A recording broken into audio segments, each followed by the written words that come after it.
अहम जानकारी आपको दे रहे हैं। यूपी की सियासत से इस वक्त की सबसे बड़ी खबर सामने आ रही। गृह मंत्री अमित शाह से मिले हैं सुभाषपा के प्रमुख ओपी राजभर। राजभर से मिलने के बाद अमित शाह ने किया ट्वीट। ओपी राजभर ने एनडीए का दामन थाम लिया है।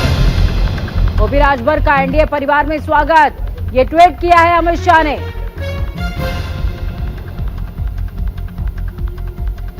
उत्तर प्रदेश की सियासत में बयानवीर ओपी राजभर।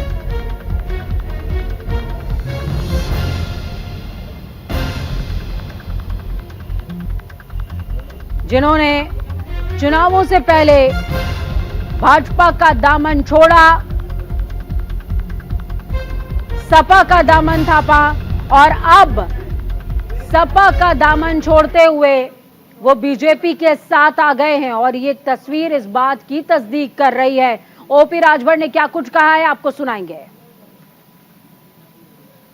के मिलने से पूरे प्रदेश में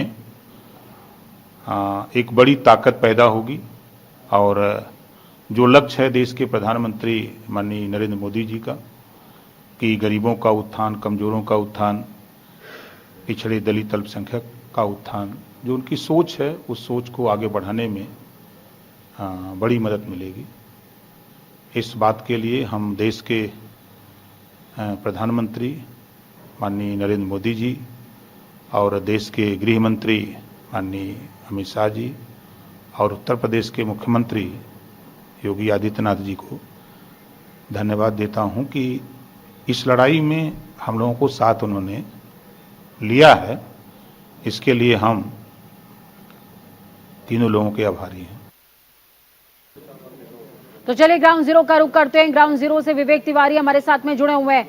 विवेक जी, जिस तरीके की सियासत तब्दील हुई है उत्तर प्रदेश के अंदर, ओपी राजभर जिनको बयान वीर के तौर पर जाना जाता है, बीजेपी के खिलाफ बहुत बयान देते रहे लगातार। उन्होंने बीच में मायावती की तारीफ शुरू करी और आज अमित शाह ने ट्वीट करते हुए एनडीए में स्वागत भी कर लिया है ओपी राजभर का। जी बिल्कुल पूजा, देखिए बीते करीब एक साल से, यानी कि जब इलेक्शन 2022 का खत्म हुआ है उसके कुछ दिनों बाद ही उनकी समाजवादी पार्टी से अखिलेश यादव के से खटपट हो गई थी और फिर उसके बाद से वो लगातार भारतीय जनता पार्टी का राग अलाप रहे थे, उसके हित में बातें कर रहे थे, उसके हित में बयान जारी कर रहे थे और आज अंततः उन्होंने एनडीए में शामिल दोबारा से वो हो गए हैं। जब उन्होंने एनडीए का साथ छोड़ा था 2017 की जो सरकार थी भारतीय जनता पार्टी की, तब छोड़ा था जब 2022 के चुनाव आने वाले थे और उसमें वो समाजवादी पार्टी के साथ चले गए थे और अब जब उन्होंने सपा का साथ छोड़कर एनडीए में वापसी की है तो लोकसभा के चुनाव आने जा रहे हैं। तो इलेक्शन के आसपास इनके ये निर्णय होते हैं, लेकिन भारतीय जनता पार्टी के लिहाज से देखें तो ये उनके लिए बड़ा डेवलपमेंट है। जो लोग 22 के चुनाव में उनको छोड़कर गए थे उनमें से ज़्यादातर लोग वापस आ गए हैं, चाहे वो दारा सिंह चौहान हो जिन्होंने कल ही विधानसभा की सदस्यता से इस्तीफा दिया था, वो समाजवादी पार्टी से चुने हुए विधायक थे। 2022 के पहले वो भाजपा छोड़ करके चले गए थे समाजवादी पार्टी में, अब बीजेपी में वापस आ गए हैं। ओम प्रकाश राजभर वापस आ गए हैं।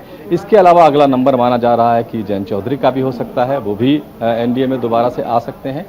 तो बीजेपी पूरी कोशिश कर रही है कि 2024 का लोकसभा चुनाव कैसे ठीक ठाक किया जाए और जो उसके विरोधी हैं उनकी संख्या कम से कम हो। ओम प्रकाश राजभर को ज्वाइन कराना इसी रणनीति का हिस्सा है। विवेक जी, देखिए इसी रणनीति का हिस्सा है और बीजेपी किस तरीके से फिर चाहे वो बिहार हो या उत्तर प्रदेश हो तमाम राज्यों में विस्तार कर रही है, ये भी किसी से छिपा नहीं हुआ है। लेकिन ऐसे में जो मौजूदा समीकरण है, बीजेपी के जो मौजूदा समीकरण है, संगठनात्मक समीकरण, जिसमें केशव प्रसाद मौर्य हैं और भी तमाम नेता हैं जिनको ओपी राजभर से खासी परेशानी रही, क्योंकि जब बयान आते थे ओपी राजभर के तो उनका पलटवार जरूर आता था। अब उनको कैसे कंफर्टेबल किया जाएगा, उनको कैसे सेटिस्फाई करेगी बीजेपी?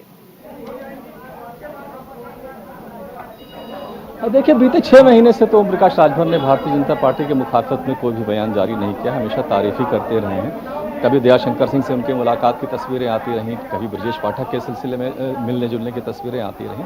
तो एक तरह से वो भारतीय जनता पार्टी के सिंपैथाइजर हो चुके थे। उसके पहले ज़रूर वो अखिलेश यादव की बातें करते थे, लेकिन अखिलेश यादव से खटपट होने के बाद उन्होंने बहुत जल्दी पाला बदला है और यही काम उन्होंने 2022 के चुनाव के पहले किया था, जब वो भारतीय जनता पार्टी को पानी पीकर कोसते थे और अखिलेश यादव के साथ चले गए थे जी। जहां तक बीजेपी की बात है, देखिए 2022 के जो विधानसभा चुनाव हुए थे उसमें भारतीय जनता पार्टी को जिस बेल्ट में सबसे ज्यादा नुकसान हुआ था वो अंबेडकर नगर, आजमगढ़, मऊ, घोसी, गाजीपुर ये इलाके थे। और इसकी वजह मोटे तौर पर यह माना गया कि ओम प्रकाश राजभर बीजेपी का साथ छोड़ करके चले गए।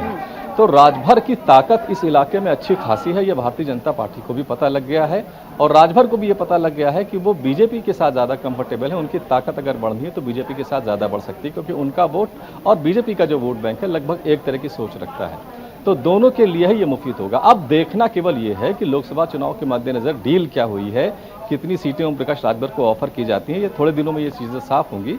लेकिन बीजेपी और ओम प्रकाश राजभर दोनों के लिहाज से ये जो गठबंधन हुआ है, ये जो अलायंस में वापसी हुई है, ये दोनों की राजनीति के हिसाब से ठीक है।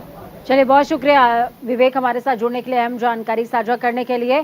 तो कमल का फूल और छड़ी दोनों एक साथ आ गए हैं और इससे सियासी पारा कितना हाई होगा उत्तर प्रदेश का ये देखने वाली बात होगी। फिलहाल ये माना जा रहा है कि एनडीए खेमे में अभी और भी विस्तार होगा उत्तर प्रदेश के अंदर खासकर। तो